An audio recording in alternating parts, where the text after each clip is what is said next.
आज के समय में जब वक्त इतनी तेजी से भाग रहा है और आपकी कोई भी इच्छा और मनोकामना को पूर्ण करने की प्रबल चाहत हो, तो ऐसे में भगवान पशुपतिनाथ की व्रत और पूजा से सरल और आसान कोई दूजा तरीका तो हो ही नहीं सकता है। स्वामी पशुपतिनाथ की पूजा मात्र 5 सोमवार तक की जाती है और इस दौरान ही भक्तों की मनोकामना पूर्ण हो जाती है।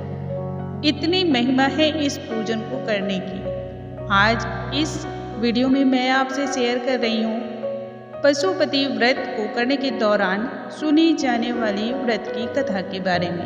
यदि आप भी भगवान पशुपतिनाथ के व्रत को कर रहे हों तब इस कथा को सुनना अनिवार्य है, वरना व्रत का जो फल है वो अधूरा होता है।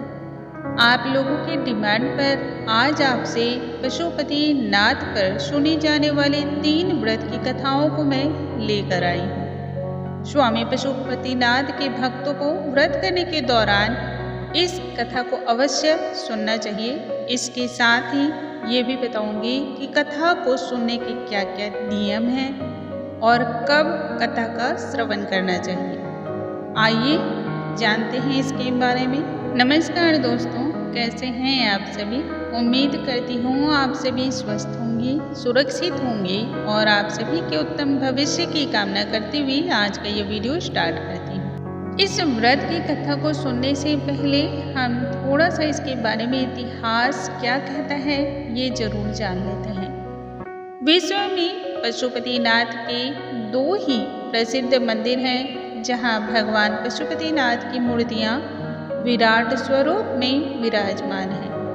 पहला मंदिर है नेपाल के काठमांडू में और दूसरी मूर्ति है भारत के मंदसौर में। इन दोनों ही मूर्तियों का आकार एक समान है। पशुपतिनाथ का अर्थ होता है जीव या प्राणी के स्वामी, अर्थात मालिक या भगवान। इसका मतलब है कि संसार के समस्त जीवों के स्वामी यह भगवान है पशुपतिनाथ। दूसरे अर्थों में यदि हम जानते हैं तो पशुपतिनाथ का अर्थ होता है जीवन का मालिक। मंदिर का जो पट का समय खुलने का होता है वह है सुबह 4 बजे से लेकर के रात्रि 9 बजे तक। ये जो बीच का समय है, इस समय मंदिर के पट प्रत्येक दिन खुले रहते हैं। केवल दोपहर के समय और संध्या के 5 बजे मंदिर के पट बंद किए जाते हैं। मंदिर में भगवान शिव की एक 5 मुख वाली मूर्ति है। पशुपतिनाथ विग्रह में चारों दिशाओं में एक मुख और एक मुख ऊपर की ओर है। कहते हैं ये 5 मुख अलग अलग दिशा और गुणों का परिचय देते हैं। पूर्व दिशा की ओर वाले मुख को तत्पुरुष और पश्चिम की ओर वाले मुख को सद्योत कहते हैं। उत्तर दिशा की ओर वाले मुख को वामवेद या अर्धनारीश्वर कहते हैं और दक्षिण दिशा वाले मुख को अघोरा कहते हैं। जो मुख ऊपर की ओर है उसे ईशान मुख कहा जाता है। पशुपति मंदिर के संबंध में कहा भी जाता है जो भी व्यक्ति इस स्थान के दर्शन करता है उसे किसी भी जन्म में फिर कभी भी पशु की योनि प्राप्त नहीं होती है। हालांकि शर्त तो ये भी है कि पहले शिवलिंग के बाहर नंदी के दर्शन ना करें। यदि वो ऐसा करता है तो फिर अगले जन्म में उसे पशु बनना पड़ता है। आइए कथा का हम श्रवण करते हैं। श्रवण करने से पहले अपने हाथों में आप चावल के कुछ दाने जरूर रख लें और जब कथा संपूर्ण हो जाए तब ये चावल के दाने शिवलिंग के ऊपर आप छोड़ दें। एक बार की बात है, भगवान शिव नेपाल की सुंदर तपोभूमि से आकृष्ट होकर एक बार कैलाश छोड़कर वहां आए और यहीं ठहरे। इस क्षेत्र में वह 3 सींग वाले हिरण के रूप में विचरण करने लगे।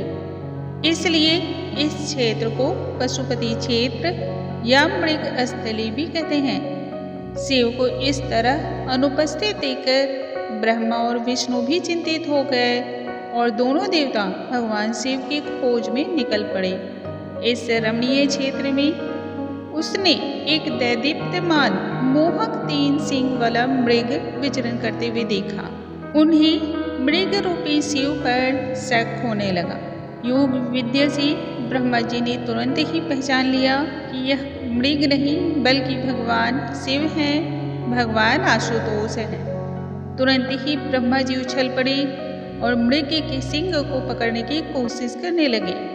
इससे मृग के सिंग के 3 टुकड़े हो गए। उसी सिंग का एक पवित्र टुकड़ा टूटकर यहाँ पर भी गिर गया, जिसकी वजह से यहाँ महारुद्र जी का जन्म हुआ, जो आगे चलकर पशुपतिनाथ जी के नाम से प्रसिद्ध हुआ। भगवान शिव जी की इच्छा के अनुसार भगवान विष्णु ने भगवान शिव को मोक्ष देने के बाद नागमती के ऊंचे टीले पर एक लिंग को स्थापित किया, जो पशुपति के रूप में प्रसिद्ध हुआ। बोलो स्वामी पशुपतिनाथ की जय। दूसरी कथा इस प्रकार है दोस्तों। भारत के उत्तराखंड राज्य से जुड़ी हुई एक पौराणिक कथा है। इस कथा के अनुसार इस मंदिर का संबंध केदारनाथ मंदिर से बताया गया है।